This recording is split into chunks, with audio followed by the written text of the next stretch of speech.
Okay, well, thank you for that. Do you want to tell us about your recent experience? Oh, most certainly.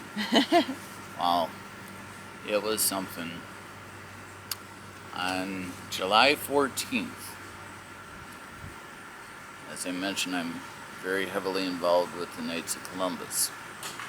I was appointed state chairman of our Knights of Columbus golf tournament. So, that is a good brayer. I got it started. I said everything will be great. I'm all excited to, all these people coming to Marshall because of me to play in my golf tournament. Come time the 14th of July, I'm not feeling very well. And woke up and I was spitting blood and my lips were blue. And I thought, well, rub a little Vicks on it, it'll go away. Well, that evening, one of my co-chairmen comes over, just let me know how the tournament went that day, and he knows that it wasn't looking good. I wasn't looking very well. So he rushes and gets my brother Paul. And he says, Paul, you gotta get Patrick to the emergency. So Paul makes a beeline down here like Flasher and Flash. And he says, Patrick, we gotta get you up to ER. I said, Paul, I hate doctors. He says, Patrick, I don't care if you hate them. We love you. We gotta get you up there. Well, after about 15 minutes, I said, well, okay, just to make you happy. Well, get up there, I thought, well, paperwork, just a little check, they'd send me home, right? No, there'll be none of that. Next thing I knew, I was admitted into the hospital. I thought overnight. Well, that wasn't quite right either. So,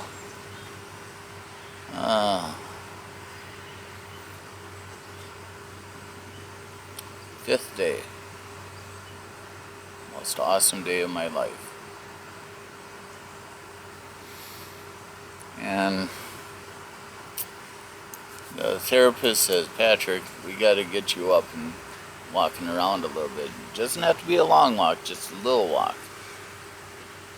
I said, well, I don't really think so, Doc. No, not today. I'm not feeling too well. He says, Patrick, just a small walk? I said, just let it be known. I told you no. And he says, all right. So I get up and I get from, well, maybe 5 steps. And I felt myself getting kind of weak. And all of a sudden, my knees buckled. And I went down, collapsed, dead. Flatline, everything.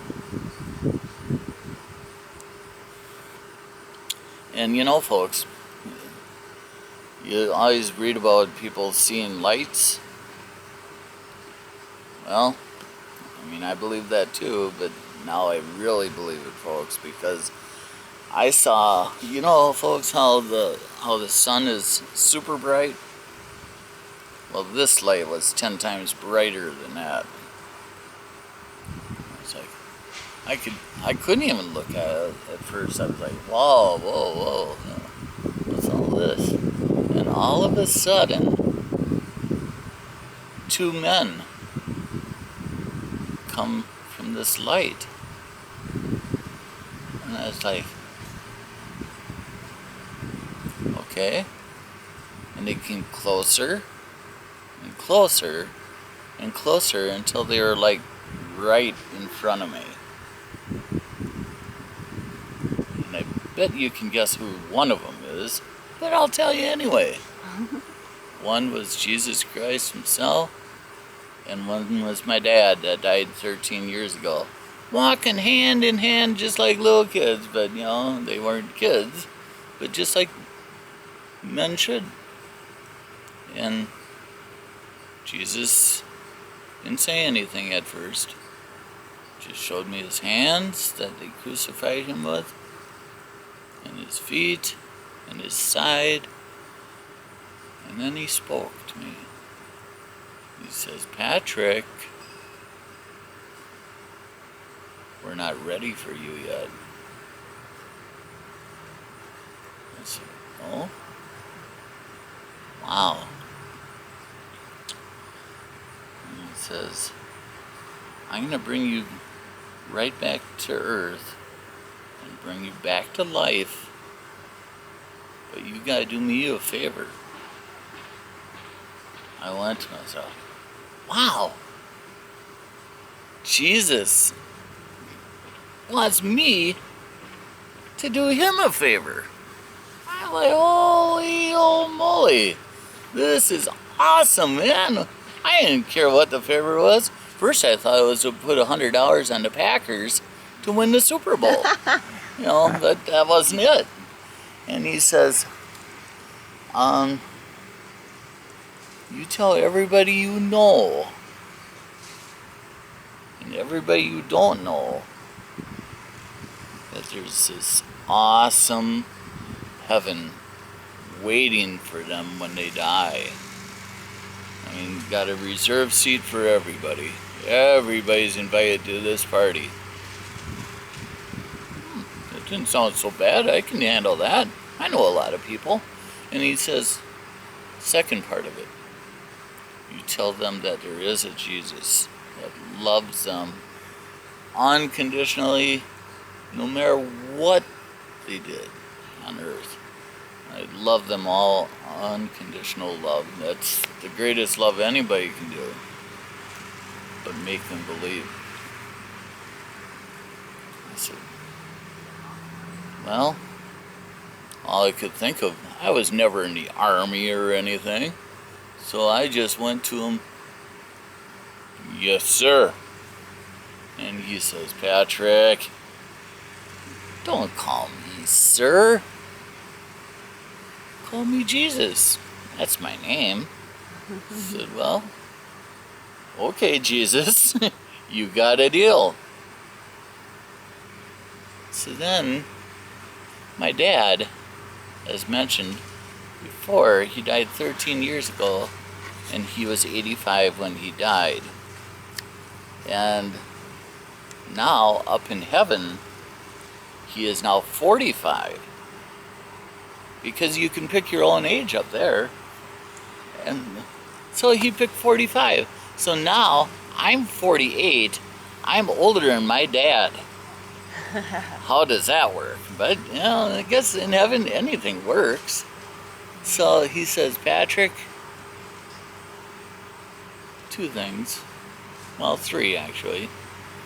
He says, you know, I love you and always will. But do yourself a favor. Get yourself in better shape. As you can see, a little large, but getting better. And you just listen to what Jesus told you. And you're doing a great job with Mom. And I see it every day. And just remember what Jesus told you. And we'll see you in about 40 or 50 years.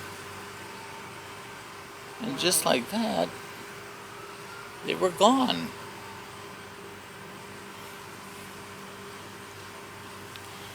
And I came to, and there's like 8 to 10 doctors and nurses in my room. And like, I thought for sure something happened to my roommate. And I go, what happened to Cal? And, oh, nothing, he's just waiting to talk to you. So, then, can I ask you a question, Doc? Why are you guys in my room? We're trying to get some rest. Well, Mr. Breyer, they said, we had to bring you back to life. We had to break a couple ribs to do it, resuscitate you and all. I said, well, I thank you for doing that, but you know something? You say you brought me back to life? Well, you might add something to do with it. So then they were the first 8 to 10 people I told what I saw in heaven. And of the 8 to 10, 7 cried right there.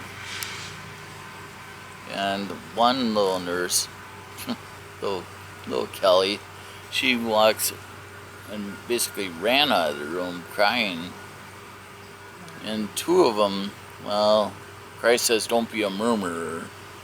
But these 2, he's just, he's hallucinating, people, sure, they might see lights, but he's just hallucinating.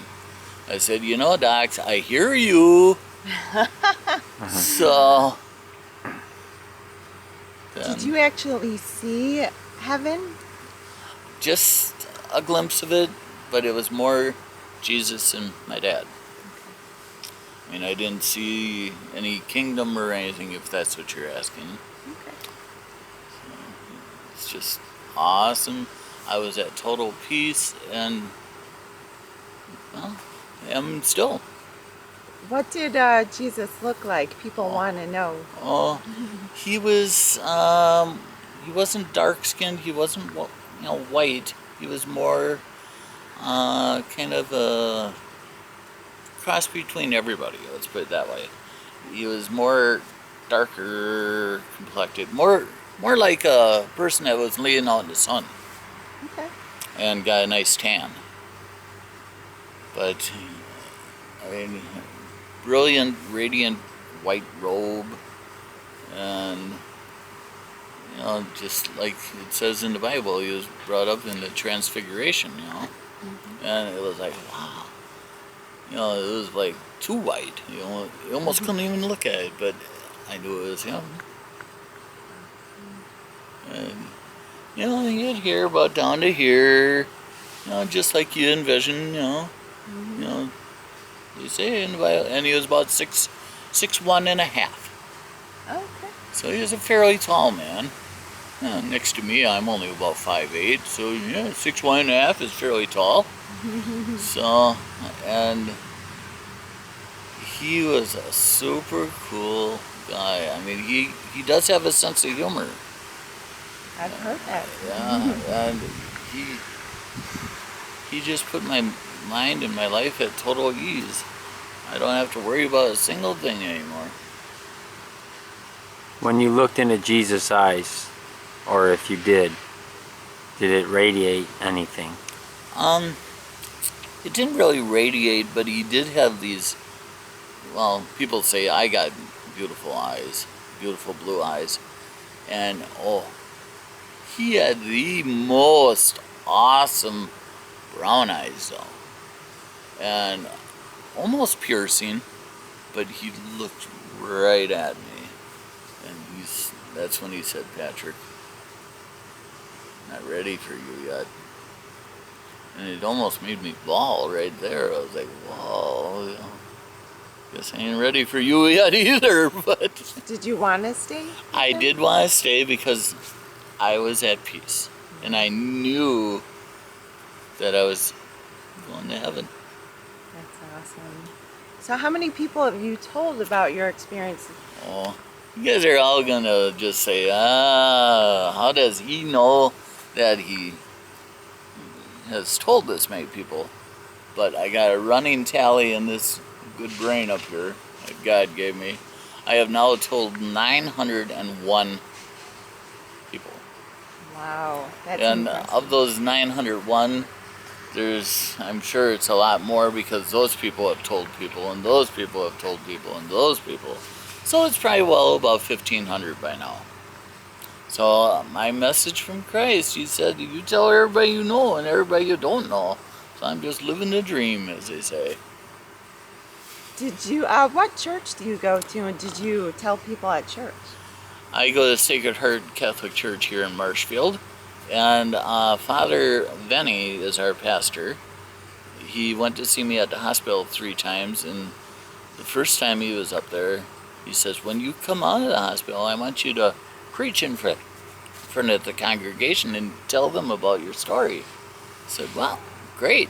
It's not a story though, Father. Just remember that. It's the honest to God truth. He says, all right, we'll set you up in a chair in front of the congregation and we'll have a little mic for you.